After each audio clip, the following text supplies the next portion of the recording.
All right. Hello, everyone. Thank you so much for joining us this evening. This is just a brief note to let you know that our event is being recorded. So if you would not like to be on camera or on screen, please just do turn your camera off. Um, as well, just please drop any questions or comments in the chat along during this talk, and we can open it up for discussion at the end of the lecture. I'm now going to turn it over to Nick to introduce our speaker. Great, thanks, Weston. My name is Nick Travolini.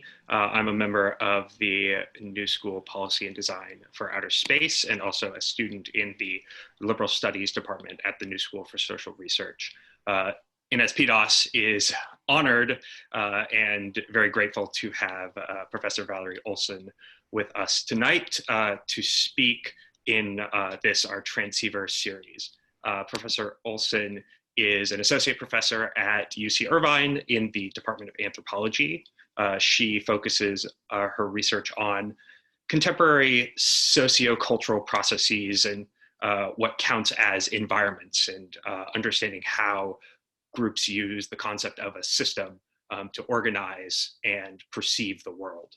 Her latest book is Into the Extreme, which coincidentally is on sale at the University of Minnesota Press today.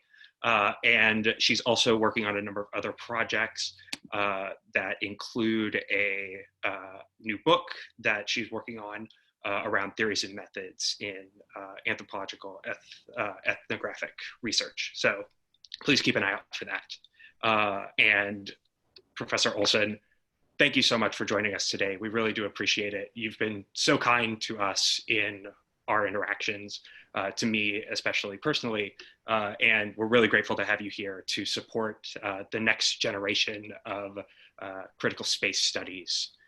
And so thank you for joining us tonight, and please take it away. All right, thank you so much. Can you hear me okay? All good? All right, my screen is good?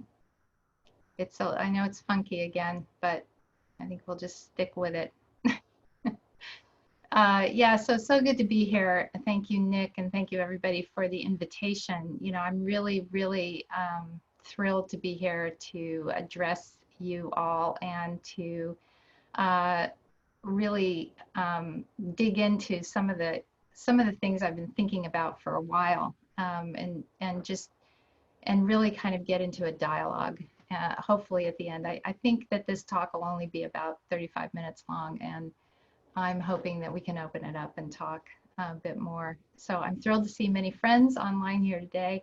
I've been out of commission for a while. I was out on medical leave for most of last year, but I'm back and happy to be here. So I'll just launch into this right now, and just kind of with some remarks about what it was like in the old days when there wasn't an audience like this of people interested in space. So, you know, in the not too distant past, the handful of people doing outer space social science or outer space studies, often that group had to convince people that extraterrestrial space is an important social field. And we often contended with the discursive formation of a wholesale extraterrestrial split. That was true until we could prove it to be less true. Our research topics usually were and still are explicitly outer space things and processes such as space programs, space technologies, orbital and solar systemic projects, and space on Earth analogs. So now there's a burgeoning sector of the humanities and social sciences also engaging with these space-focused topics. It's really exciting to see this happening. In this more thriving zone of outer space focused work and interest these days, some new research sensibilities can open up. And let me name one I'm working with these days as a researcher and as a mentor. I have a sense that nowadays having explicitly extraterrestrial things and processes as a research focus isn't as challenging as it was before. So what might be more challenging, a bit more challenging, is figuring out how to make the extraterrestrial or the terrestrial plus, sort of, a regular dimension of social science research in the way that the global and the planetary have become. In other words, it would be great to see outer spaces and things from under the surface to beyond it. So thinking about outer spaces as being under spaces as well as over spaces in surface terms become less extreme and more mundane in our research design. just to see outer space put into inseparable relation with sites we and our students mix and match on all the time, like having outer spaces, meaning over and under the surface again, show up in lists of possible sites to connect together that might be unusual. Cities and outer spaces, homes and outer spaces, rivers and outer spaces, virtual worlds and outer spaces, hospitals and outer spaces, etc. In other words, to situate outer spaces among sites in ways that, when juxtaposed with other sites in a research project, help us turn the research topic around in new ways. And I'm going to do a little bit of that mix and match today. This talk that I'm going to give today is also infused with my passion for the often hidden and generally untaught aspects of early phase research design, which is that typically solitary and sort of surreal time when we use our ethnographic experiences and intuitions to begin to imagine and outline project possibilities. The time when we consider and play with all the possibilities of constructing a project that addresses the complex and often contradictory interactive features of people's actual lived experience. This can be a scary and often anxiety-producing time, this early phase. We find ourselves messing around on a trackless path with ways to put project parts like subjects and sites together, as well as scholarly literatures in novel and interesting ways. And I have shared a passion for this early phase for 8 years with my colleague Chris Peterson, where we co-teach research design in UCI's year-long graduate training process that encompasses a quarter of methods, one of research design, and one on grant writing. As of a couple of weeks ago, we now have a 10-module handbook manuscript on early phase research design under review. Yay! And in this book, we share a lot of the concept work exercises we've developed with students and actually in workshops, most recently in Paris. And we offer new ways to understand project dimensions, such as to understand that all projects have an empirical topic, or what we're going to do and why and with whom and where, as well as a theoretical object of study, which isn't the same as the topic necessarily, which is perhaps a 2 or 3 term phrase that encapsulates the cross-cutting conceptualization of what the project is and in which the future evidence and theory making lies. What you're seeing on your screen now is a concept map, which from a student in our program, we have them do concept maps. They can use any kind of concept mapping software as well as handwork to do this. In our handbook, we also provide ways to facilitate collective research design activities, in part to support project development, but also in order to help this most free and creative phase of research design stay joyful and resistant to the soul-crushing demands of normative, imperially situated, hierarchical institution and funding structures. So what I want to end up exploring today is designing the extraterrestrial into other non-space research focuses to see what it can mean to take a kind of unextreme, unhyperbolic, casual approach to examining how extraterrestrial things and spaces can be brought into research design. So just by being both not remarkable and not backgroundable, so not like this picture. So to launch this, I'll make a question out of my intention, which is, how and why should people think about including the extraterrestrial in their non-outer space focused research? So I know I'm speaking to an audience of space fans, and so I'm speaking to you in these terms because you will and already do have colleagues that are not in the extraterrestrial realm, and I'm interested in how we can create more collaborations together. I love the fact that we have a space community, but how can we actually make other kinds of collaborations, and what would they look like? So how can the growing body of space studies research objects of study and literatures be creatively related to other, perhaps very unrelated, literatures and research objects of study in order to push and pull projects into new spaces of creativity, political dimensionality, and perceptual innovation? So for those of you pursuing these explicitly space-centered topics, I hope this will help you think a bit about what your project has to offer to non-space focused so-called terrestrial audiences. So I want to suggest today that this can be done by adopting a truly unruly multiscalar engagement with space objects and literatures. So I think we're all cool with the prefix multi, but I have to pause a bit here to deal with the scale term. And I want to note that scalarity, which I use in my book, but I'm going to just kind of expand upon here, by which I mean a sense of relational dimensionality, can exist in different forms. So when I refer to scale here, I want to invoke two images in your mind. First, there's the kind of positive concept of scale, the positivist concept of scale that comes up so easily, namely the sequentially measured scale produced by technologies like rulers and microscopes and telescopes. But also, please invite into your mind the scales of a snake, the scales on the wings of a butterfly, musical tonal scales, fractal scales. In these images, assemblages of scalar parts, side by side or overlapping, evoke together immeasurable senses of size and shape, of this and that, of nearer and further, of here and there, of then and now, of higher and lower, of motion from here to there. But they can do so without necessarily being marked by regimes of arithmetic accumulation or hierarchies of lesser or greater.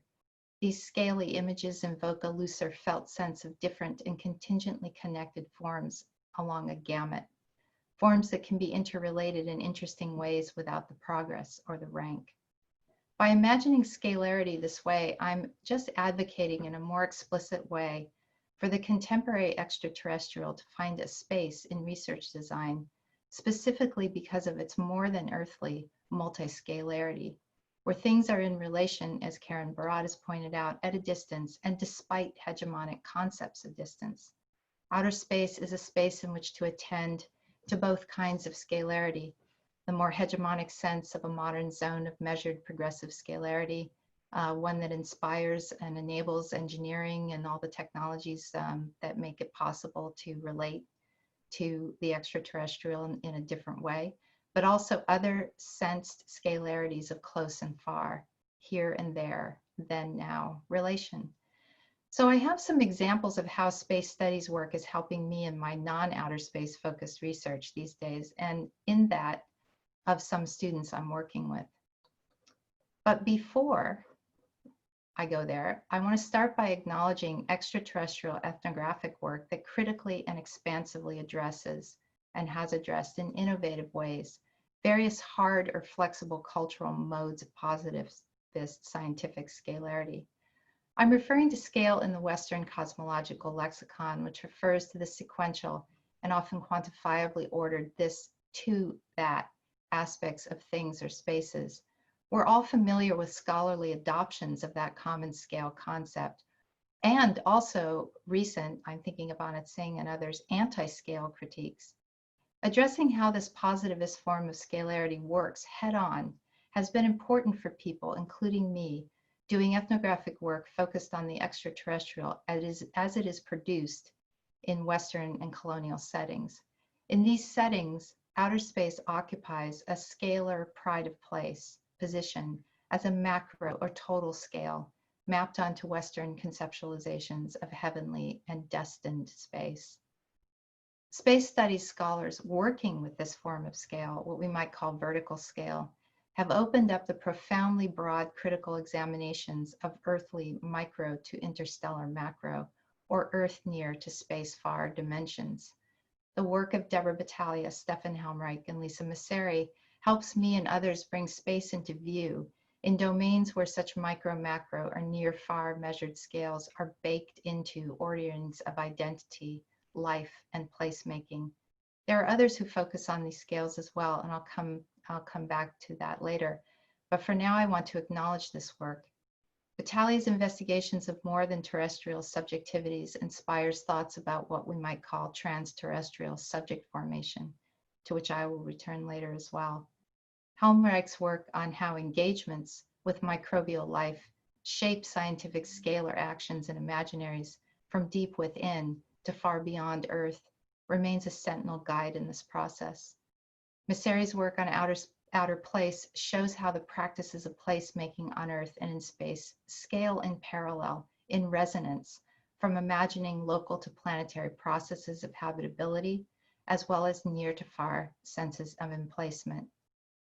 The works of these three scholars put together are multiscalar, as they include and expand on what counts as the lower or upper or near and far extensions of scales put into place by the geopolitics of exploration, colonization, viewing, and expansionism. Attending to extraterrestrial space as a space of geopolitical scalarities is emerging even more explicitly today in space-focused ethnographic work by scholars working in the register of indigenous critical race and decolonization theories. Their topics include examinations of white colonial and capitalist projections from Earth-based sites into space things and sites. Such projections result in scalar superimpositions of global north measurement and quantifiable scales inhering within science, statecraft, and economies.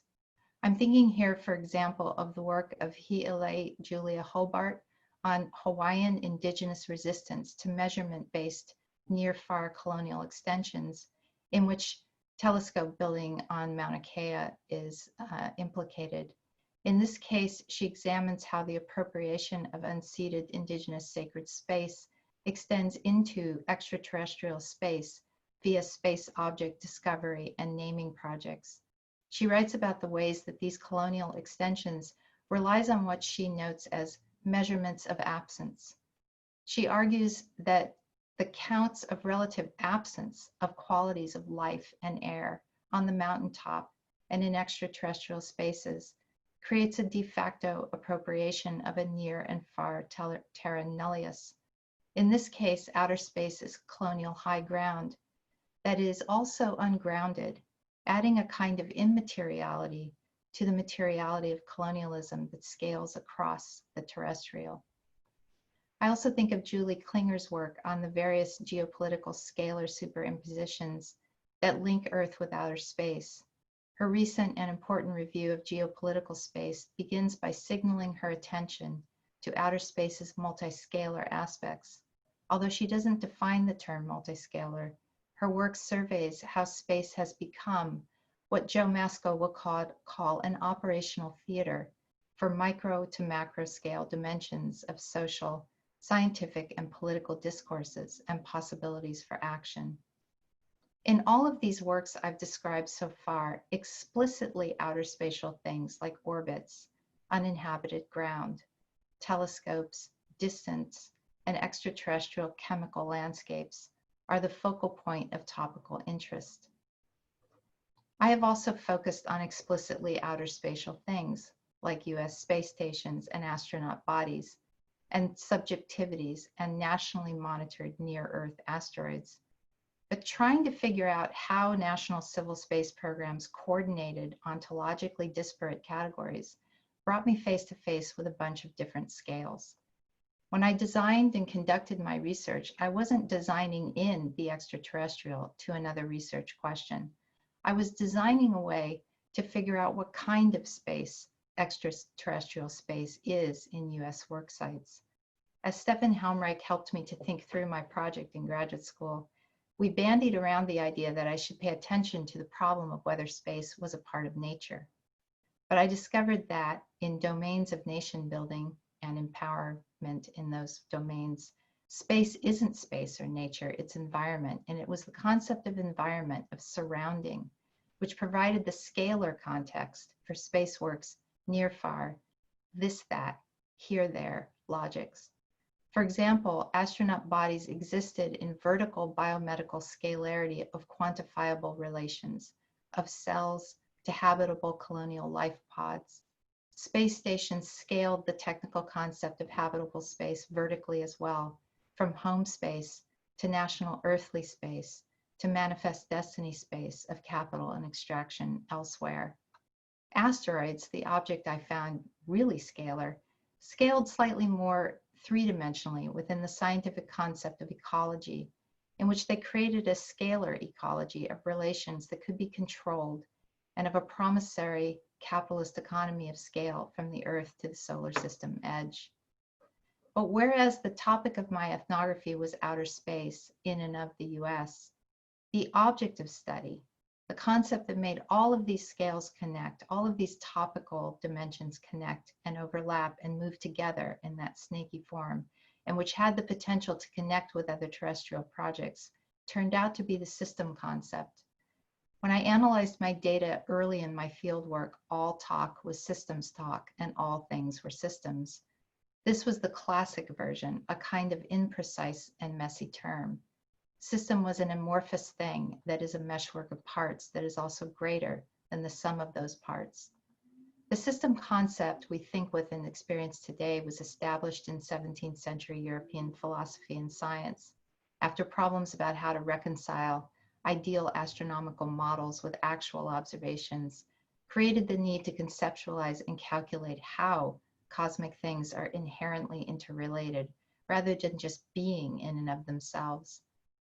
Since then, Western elites, nations, and empires have naturalized the system concept, and subsequently, lots of people globally perceive life in systems terms.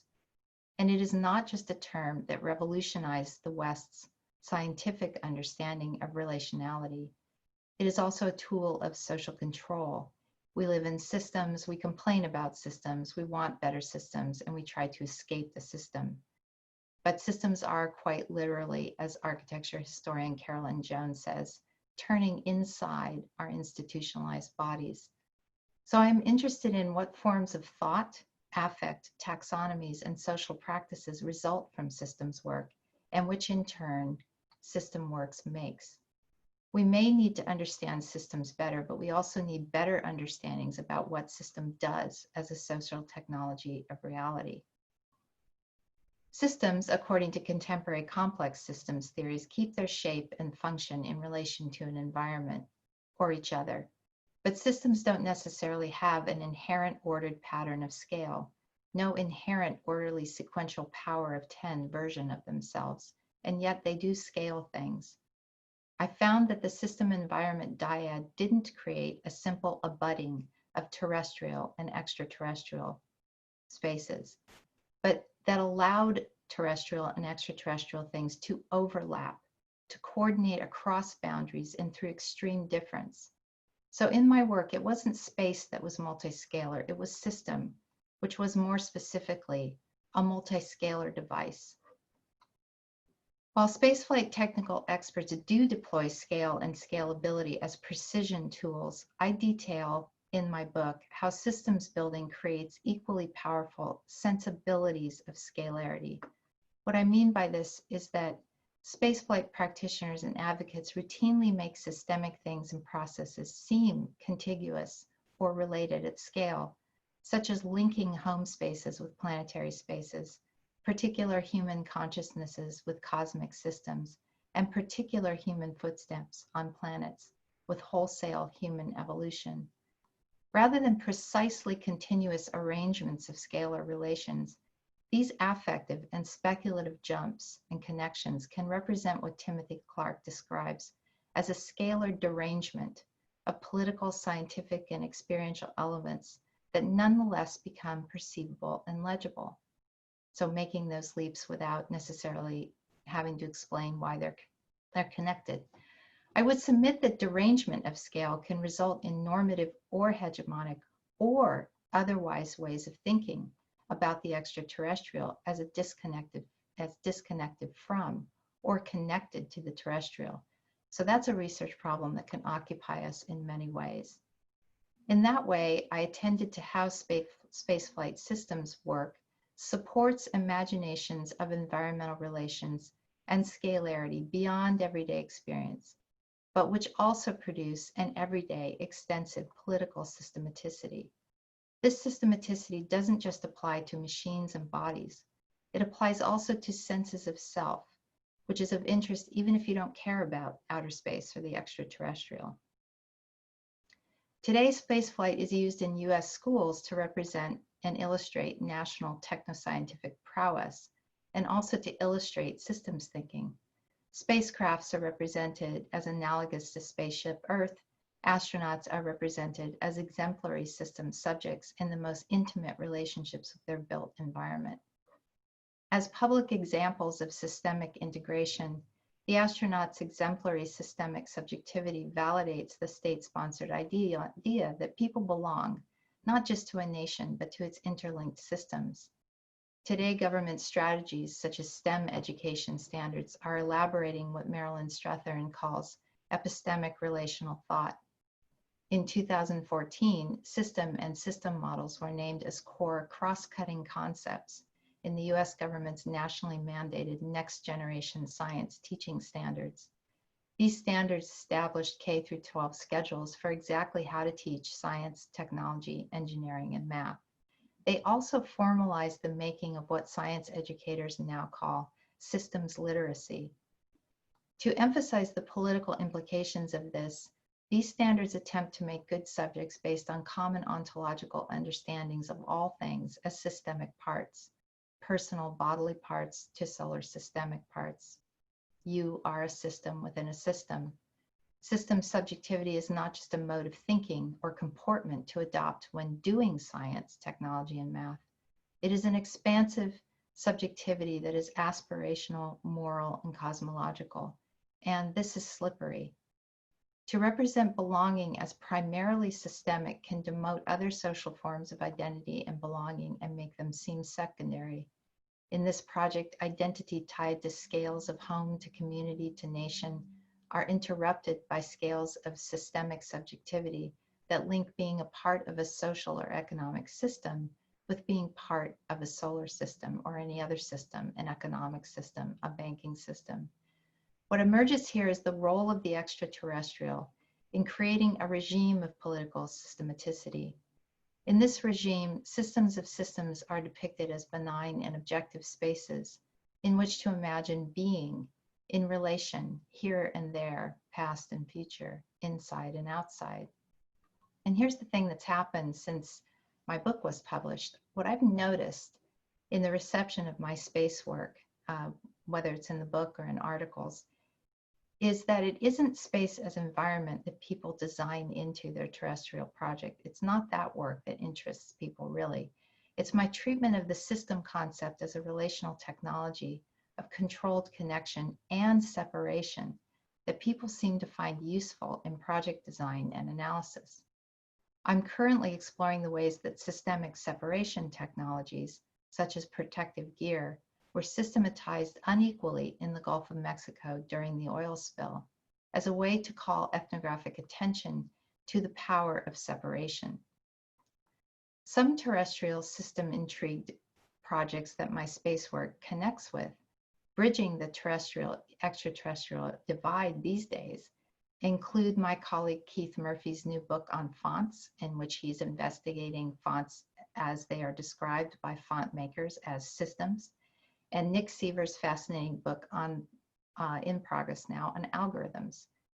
Here are some other examples I'm going to speak about today of how interest in the extraterrestrial broadens the exchange of information and brainstorming within scholarly communities, and how space studies work is coming into view. So Nandita Badami, a doctoral candidate I'm working with, is working on the politics of solar energy in India, in which she addresses the political economy of making sunlight systemic or not. She has engaged with space studies literature to help her keep in the frame not only what is solar from the atmosphere on down, such as incoming photons, but also the sun itself. Her early fieldwork took her to ashrams in India, in which a yogic focus on the sun was occurring side by side with solar energy development and Hindu nationalism. The sun in India cannot be separated from the social and political reception of solar as a kind of fulfillment and independent signifier. For Badami, designing in the extraterrestrial in the form of a space object, the star this planet orbits, and to scale in humanities and social science literatures dealing with space, allowed her to scale solar cells, not in local global relation in that vertical terrestrial frame, but in Earth-star relation. So now let me turn to another student, Sam Estep, who is designing a doctoral research project on the ethnography of sleep and dreams, particularly of dreams as a part of ideology making. In thinking through this project and looking at ethnographies of relevance to her literature review, we noted, as Kaiba et al. Do in a multidisciplinary article calling for night studies, a cross-cutting diurnal bias in social science research. This is quite noticeable in anthropology. Attending to the night in and of itself calls into view the ways in which, in a pattern of rotational facing away from the sun, Earth faces into space, and the extraterrestrial becomes less bounded with Earth in sensual form. A project like this, which designs in nocturnal space as an extraterrestrial space, can help to regularize the extraterrestrial by simply pointing to the way that the terrestrial has been in particular areas, such as the global north, dominantly coded diurnal. The extraterrestrial in a sensory way is present half the time, but unequally addressed. In many parts of the world, for example, extreme daytime heat means that social life is often nocturnal. And I had a conversation with my colleague Shireen Hamdi about this. And we talked about Egypt, and we were sort of marveling at the fact that in terms of what social action in Egypt, the nocturnal nighttime is so important, but it is not a regularized dimension of ethnographic study. Imagining the regular presence of night in ethnographies, either as a topical space or using nocturnality as a theoretical object of study, rescales relations with space things so that the moon, stars, sun, and darkness relate directly to terrestrial things. What are the multiscalarities of night, the relations of now and then, of here and there, of near and far?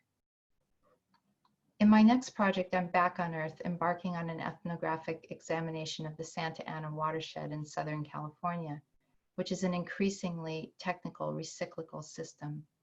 While writing a paper with Ashley Carson, Jeremy Tromley, in which we tried to define what a watershed is as an ethnographic object, it became clear that watersheds are not just territorial in the typical sense of being bordered and bounded by above ground markers, either political or natural. It's clear that watersheds as topological entities are gravitational objects.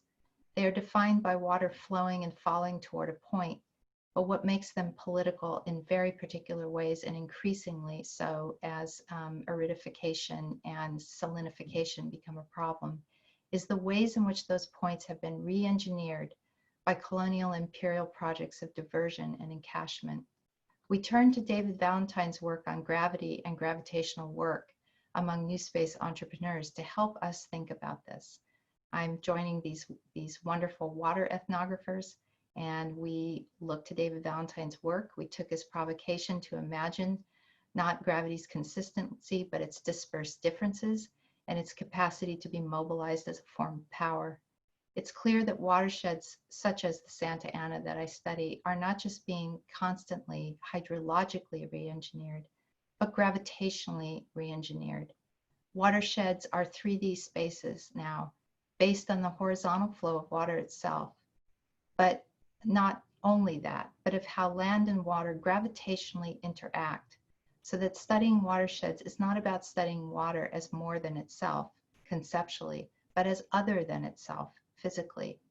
I will be designing in the extra and trans-terrestrial up and down when I work with the three-dimensional contiguity of underground atmosphere, gravity, and systems where gravity signals the solar, the sun again.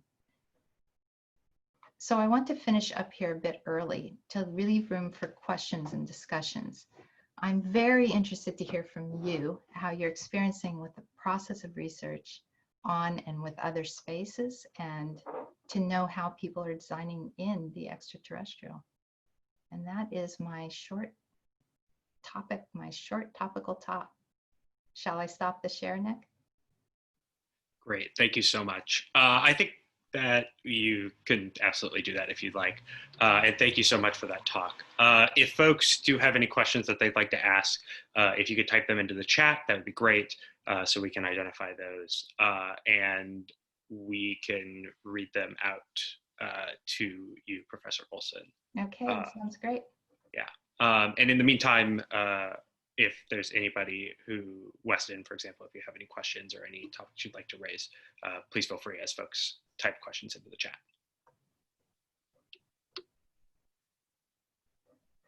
Yeah, I'd also just add if people want to just jump on and ask a question, they're more than welcome to. Great. Okay. Anybody have any questions or subjects they'd like to raise?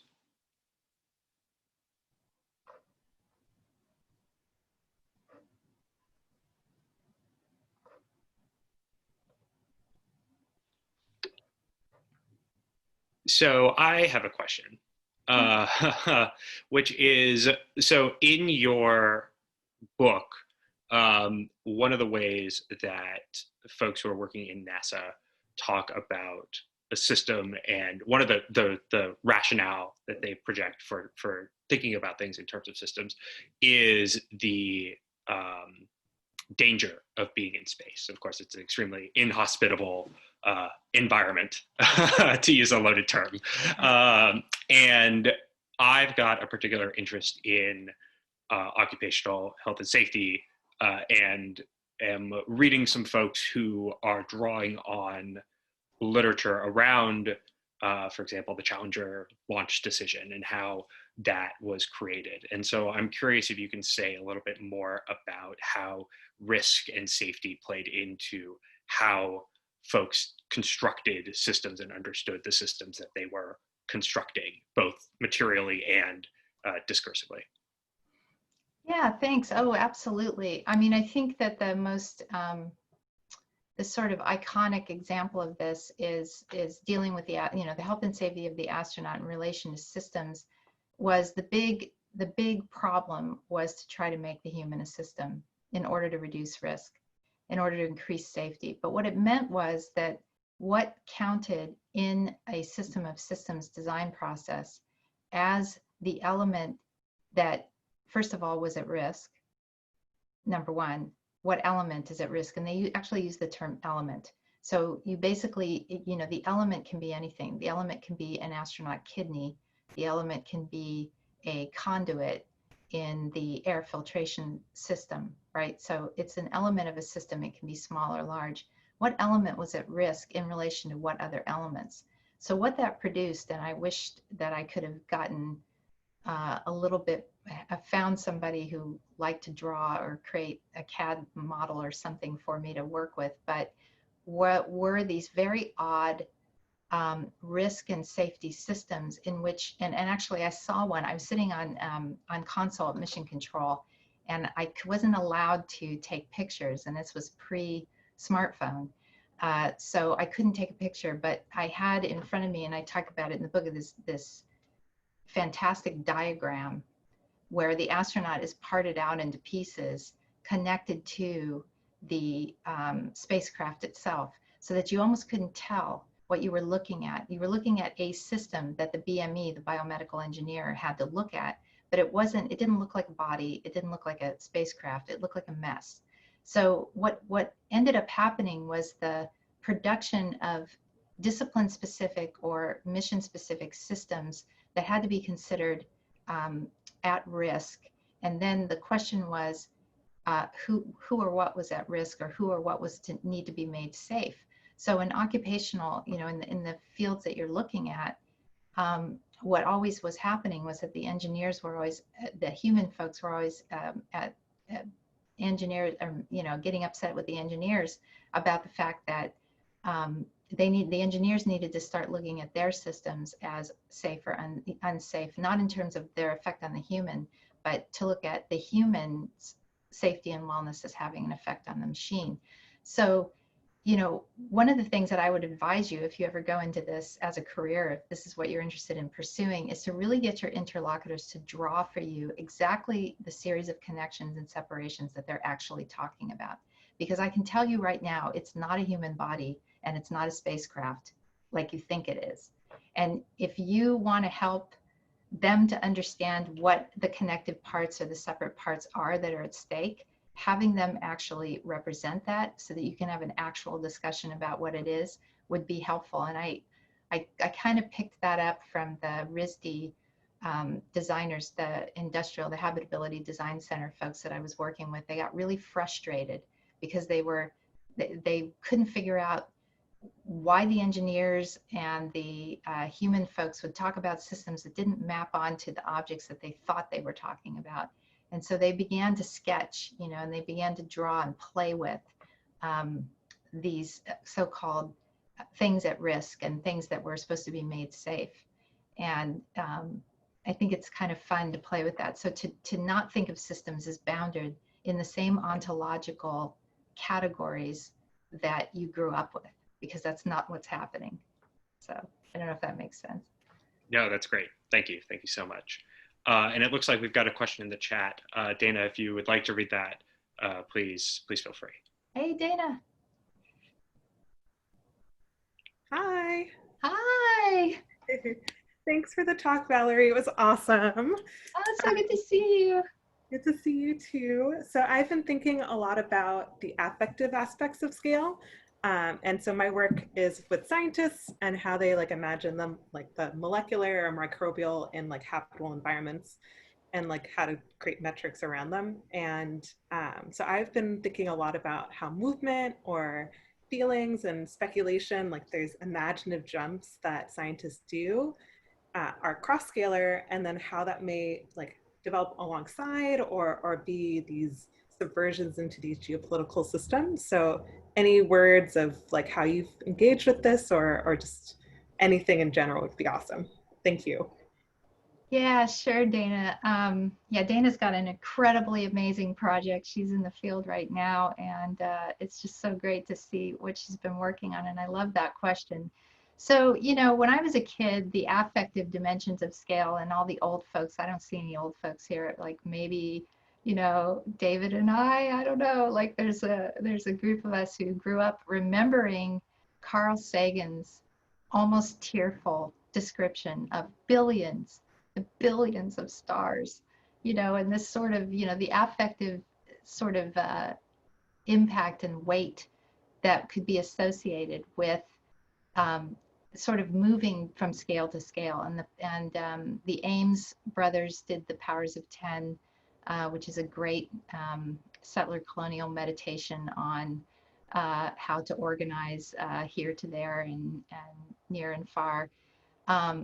But those have a kind, you're right, Dana, the issue is this, is when these, I would think that looking at contrast and comparison, so when you see scale being referred to, or when you notice scale in a non-affect, or sort of the kind of flat affect of not where it's being talked about and there isn't, and then when people shift into this, this sort of ecstatic or the emotional dimensions of it, and try to see what's going on in those jumps and shifts. Because with respect to your work on trying to understand the life, whether it's LIFE or LYFE or whatever's going on now in outer space, the search for life, which is kind of politically inflected now, but when depending on the political administration we have, we're either looking for life or habitability. It's just Georges Canguilhem's argument of the milieu and life reversing itself over and over again politically and in terms of concept. Maybe scale is the same way. I mean, maybe you could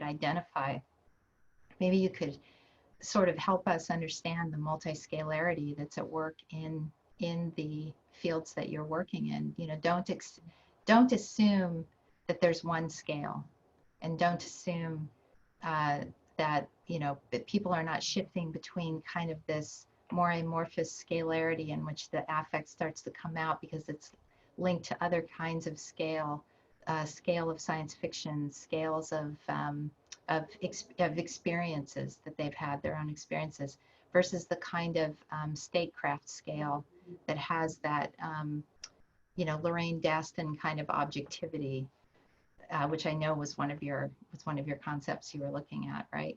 So I don't know if that makes sense, but I think really trying to document and then looking at some of the affect theory, and I hope by now there's some affect method support, right? And if not, let's talk about it. Let's invent something together.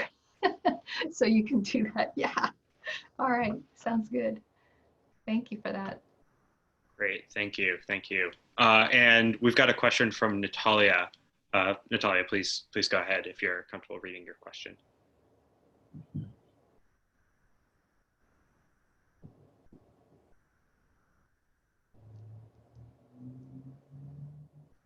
Since I'm not hearing you, I see the question in the chat. I see it, and I'm happy to address it. Sure. Yeah, you know, I mean, you know, I haven't done this kind of work in quite a while, but back in the day, I think that my biggest challenge, I think, is a challenge shared by Lisa, by Deborah, by David, by Stefan, was access. You know, access to spaces, to study space. But methodologically, I mean, to really dig into that, which is a different question. You know, I think the challenge, what can sort of be exemplified by the blurb on the back of my book by Stefan, which I believe is true, which is that this is really an ethnography of Earth. And that's what usually happens, unfortunately, with these studies, is methodologically, you can't really make a case that your methods are actually extraterrestrial in that way. And so the challenge is trying to figure out, you know, and this is kind of why I'm coming at this problem, trying to recruit or otherwise collaborate with other folks and bring them into relationship with space studies in order to see how the extraterrestrial and how that problem can be looked at and solved by people doing not space work. So I think it's going to be both those of us trying to do this work in and of outer space where we fumble around with methodologies. There's a lot of interesting non-traditional methods, some new innovative methods in anthropology that are being created. But I think the real breakthrough is going to happen when the extraterrestrial just becomes a part of the regular methodological toolkit or target of everyone. You know, I'm thinking as an anthropologist here, I know we have many disciplines represented, but you know, I think that's part of it. Great, thank you. And David Valentine has a question. David, if you'd like to go ahead. Sure. I'm outside. We're house training a puppy, so I'm sitting outside freezing. Valerie, thank you so much. I always, as I said in my chat, I always learn so much from hearing you speak. You think your ideas through your speaking so well. It's beautiful. And so I'd like you just to help us all think through the question of the ethical, right? So the scalar often comes alongside the question of the ethical, because to scale something is to draw a comparison in some way, right? So I would just love, especially in relationship to the question that Dana asked you about the affective, right? Mm-hmm. So to hear you, I'd love to hear you triangulate between the affective, the scalar, or the system, perhaps, and the ethical, because I know you thought so much about that. Yeah, thank you very much. It's good to see you. Yeah, I mean, I think that this is, I mean, you know, the triangulation, right? That invitation to sort of think about these three things together is wonderful, because the question is what lies in the middle of that triangle. You know, what is that? It's hard to even imagine how to describe that, and yet it's something that we feel. It's something that motivates us in this work constantly, and it's something, you know, the question of the ethical has troubled space studies. I know you and I have been, you know, once in a while thinking about it and talking about it, and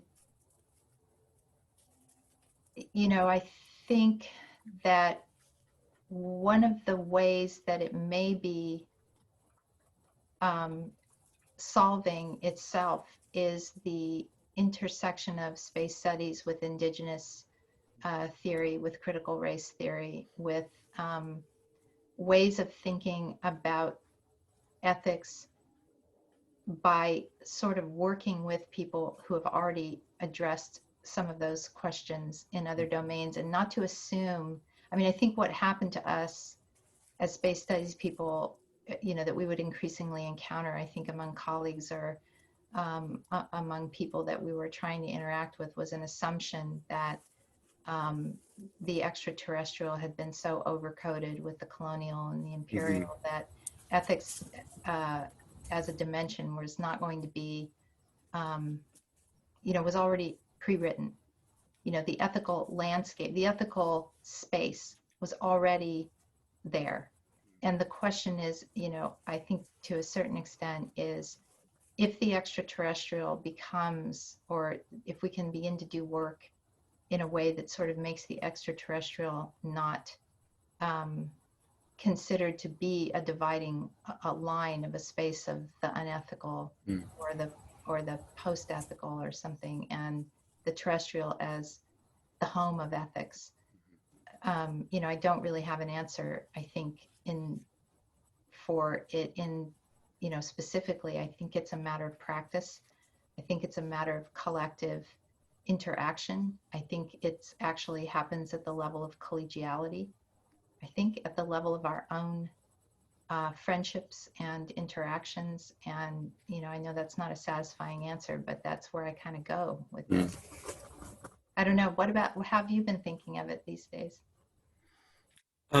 Well, very much like that. The problem of Earth being the location of the ethical, right, and the kind of automatic, the automatic assignment of everything that is, clarified about terrestrial history, right, in terms of hierarchy and colonialism and so on, as if it were capable of extension beyond Earth, and therefore already a priori we know what the ethics, what ethics look like, what power looks like, what relationality looks like, yeah.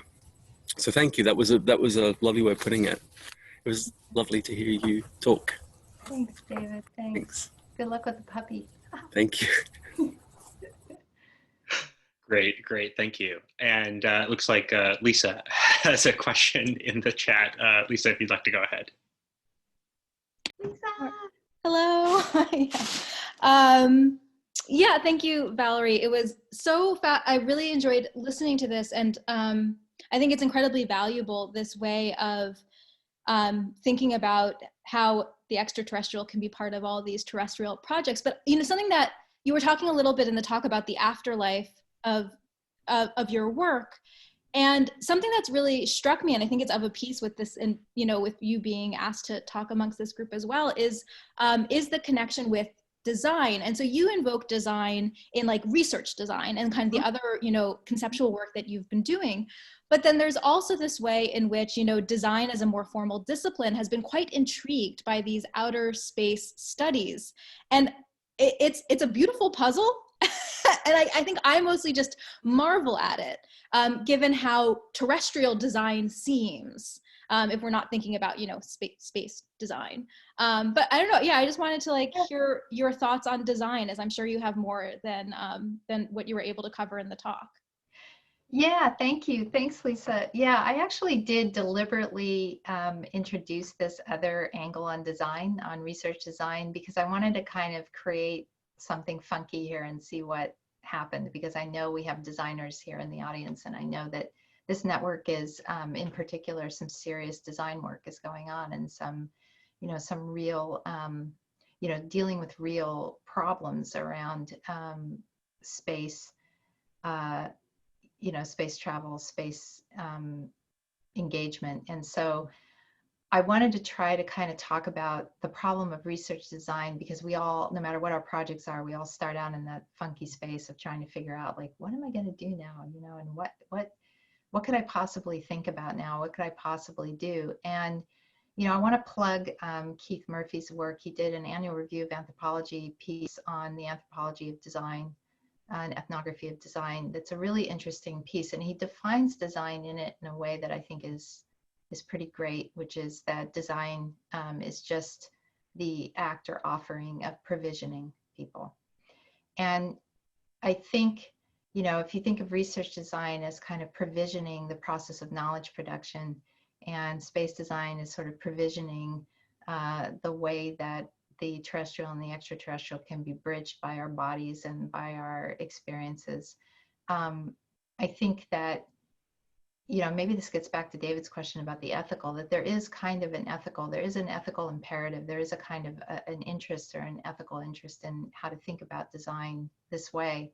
And when I teach research design to students and I watch them think about what to study and how to study it, one of the strange things that comes up over and over is watching them not take a chance on,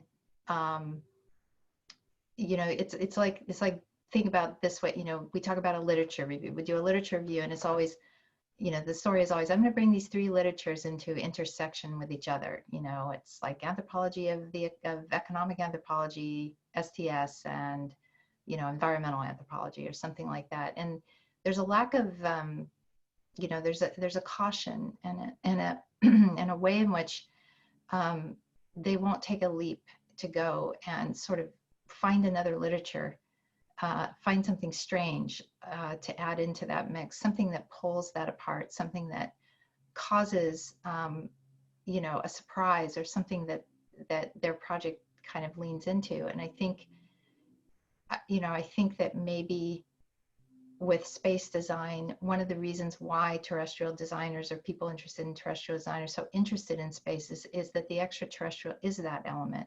It is that unexpected element, so that you have people say, you know, designing on Earth and designing in space is completely different.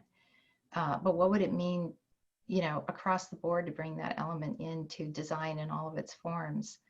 I guess I'm kind of interested in how our community can kind of foster that. And I think that when you do that kind of design, I mean, I watched this with the RISD students who had come to NASA to do wildly cool things and ended up doing super boring things according to them. And that was really disappointing, and NASA was so completely boring and horrible. And but I've wondered, you know, what I really would like to do is go back and contact them and see what the space work did. And I can tell you, someone who has made this work, and I'll put this in the chat, is Garrett Finney. I don't know if any of you know him. Check out Taxa, the company that he has. I'm about ready to purchase one of his trailers. It's Outdoor Adventure Trailers. He was the head architect at NASA for a while, and he now builds trailers, and you can see the extraterrestrial as a design space coming to Earth, literally landing in these vehicles, which are incredible. So yeah, anyway, that's my rant on design. No, I think that makes so much sense, and especially what anthropologists have to learn from it, because part of my surprise with this intersection between design and these space studies is just how speculative design is, right? That contemporary design practice is all about speculation. And I think that the way that that anthropology is hardly speculative at the moment. You know, there's like these cool little webs that are reaching out, or tendrils that are entering into the speculative. But to like begin to bring in the idea of design and speculative as somewhat synonymous in like kind of anthropological research approach, I think is such a fruitful way forward. So I really appreciate you making that connection, because now I will use it for my students.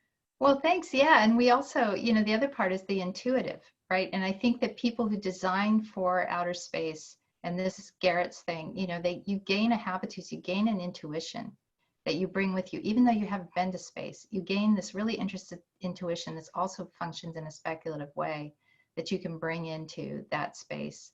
And, you know, I think what you're saying, you know, and I think about your project, and I don't know if we've ever talked about this, like how the space work has informed your current project on the virtual, on VR. And yeah, I mean, anyway, that's, you know, it'd be fun to kind of do that, to kind of go back now, since space studies is, you know, now a thing, and kind of think about that. Yeah, so thank you for that. That's fun. Yeah, great. Thank you. Thank you both so much. Are there any other questions or any other subjects that folks would like to raise?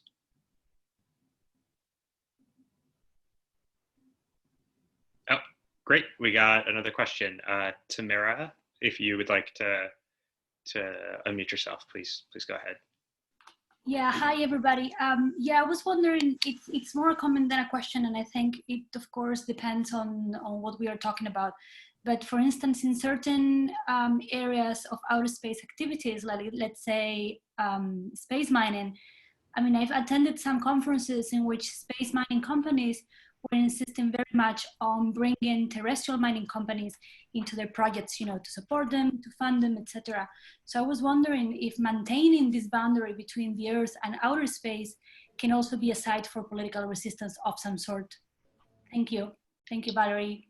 Thanks, Samara. Absolutely, it's true. I mean, this is where you see in resistance to the telescopic colonization, you see that happening, that the boundary represents, but I think, and in your case, I can see absolutely what you're saying and the reason why it's important to maintain that boundary.